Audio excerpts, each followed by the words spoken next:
जम्मू कश्मीर में अचानक से आतंकी घटनाओं में तेजी से इजाफा हुआ है। पिछले कुछ दिनों तक शांति के दौर से गुजर रहे इन इलाकों में 9 जून के बाद एक 3 आतंकी घटनाएं सामने आई हैं। पहले रियासी, फिर कठुआ और अब डोडा। इन तीनों जगहों पर आतंकी हमला हुआ। रियासी में बस को टारगेट करने के बाद आतंकियों ने मंगलवार की शाम को कठुआ में इंटरनेशनल बॉर्डर के पास एक गाँव को निशाना बनाया और लोगों पर हमला किया।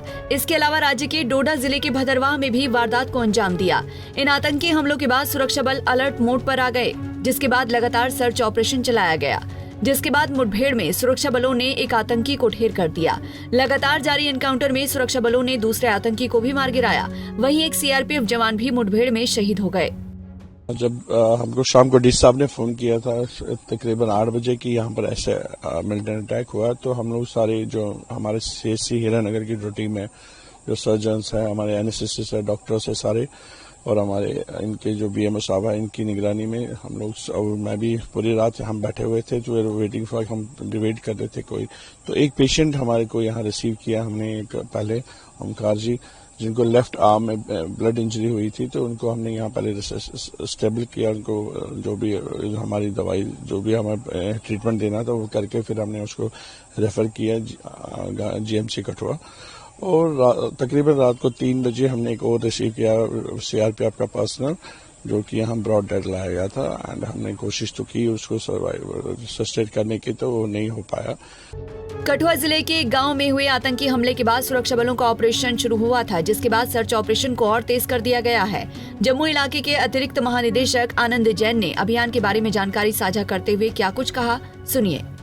कुछ पाकिस्तान मेड भी है, कुछ चीजें हैं जो कि ये नया इन्फिल्ट्रेटेड ग्रुप है जिसमें कि इस इलाके में आया है और ज्यादा आतंकवादियों की शिकार होने की भी संभावना है। सर, क्या ये रास्ता भटक गए थे कि ज्यादा और थे, क्या ये उनसे भटक गए थे, बिछड़ गए थे, क्या? ये अभी डिटेल्स इन्वेस्टिगेशन की है। छत्रकला की क्या? छत्रकला में अभी रात को आपको जैसे पता है कि हमारा एक ऑपरेशन आर्मी, CRPF, पुलिस सभी का एक जॉइंट ऑपरेशन वहाँ पर उस इलाके में चल रहा था। तो उस जॉइंट ऑपरेशन के तहत जब टेररिस्ट एक्सचेंज ऑफ फायर हुआ है, तो उसमें उस इलाके को पूरा कॉर्डन में लिया गया। अभी ऑपरेशन वहाँ जारी है। वहाँ कोई कैजुअलिटी नहीं हुई है, वहाँ पर इंजरीज हुई है, लेकिन वो आउट ऑफ जेंस। तो यहाँ क्या समझा जाए, जो 2 आतंकी थे उनको मार 2 आतंकवादियों को मार गिराया गया है और अभी सर्च ऑपरेशन इलाके में चल रहा है। इस बीच कश्मीर टाइगर्स नाम के आतंकी ग्रुप ने डोडा हमले की जिम्मेदारी ली है। दरअसल पिछले कुछ सालों से कश्मीर में जैश और लश्कर जैसे आतंकी संगठनों ने अपने उप समूह बना लिए हैं और कश्मीर टाइगर भी जैश-ए-मोहम्मद की ही शाखा है। कुछ समय पहले दक्षिण कश्मीर में एक ग्रेनेड अटैक हुआ था, उसकी जिम्मेदारी भी कश्मीर टाइगर्स ने ही ली थी।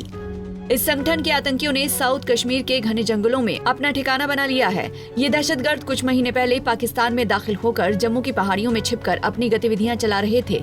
अब सुरक्षा एजेंसियां कदम कदम पर इनकी तलाश कर रही हैं। सवाल है कि आतंकी अचानक इतने अकलाए क्यों हैं? दरअसल लोकसभा चुनाव के दौरान जम्मू कश्मीर में बम्पर वोटिंग ने आतंकियों की नींद उड़ा दी है। उन्हें अपने वजूद और सपोर्ट बेस की चिंता होने लगी है। जम्मू कश्मीर में अब अगले कुछ ही महीनों में विधानसभा चुनाव प्रस्तावित हैं। इस विधानसभा चुनाव से पहले दहशतगर्द जम्मू कश्मीर में खौफ फैलाना चाहते हैं। यही वजह है कि आतंकियों ने ताबड़तोड़ हमलों को अंजाम दिया है। तो वहीं लोकसभा चुनाव में भी अच्छे खासे वोट डाले गए हैं। जाहिर सी बात है, जम्मू कश्मीर में अच्छी वोटिंग का मतलब ही है आतंकियों पर खतरे की घंटी। भारत के लोकतंत्र में जम्मू कश्मीर की जनता की भागीदारी आतंकियों की न सिर्फ ऊपरी मदद खत्म कर देगी, बल्कि उन्हें वैचारिक समर्थन भी मिलना बंद हो जाएगा। बहरहाल आतंकियों के हमले का जवाब देते हुए सुरक्षा बलों ने ये साफ कर दिया है कि उनके नापाक मंसूबों में उन्हें कभी भी कामयाबी नहीं मिल पाएगी। इसके साथ ही अधिकारियों ने जानकारी देते हुए बताया कि इलाके में लगातार सर्च ऑपरेशन चलाया जा रहा है। Bureau report, Punjab Kesari TV. हमसे जुड़े रहने के लिए हमारे YouTube चैनल को सब्सक्राइब करें और नई वीडियो की नोटिफिकेशन के लिए बेल आइकॉन को दबाएं।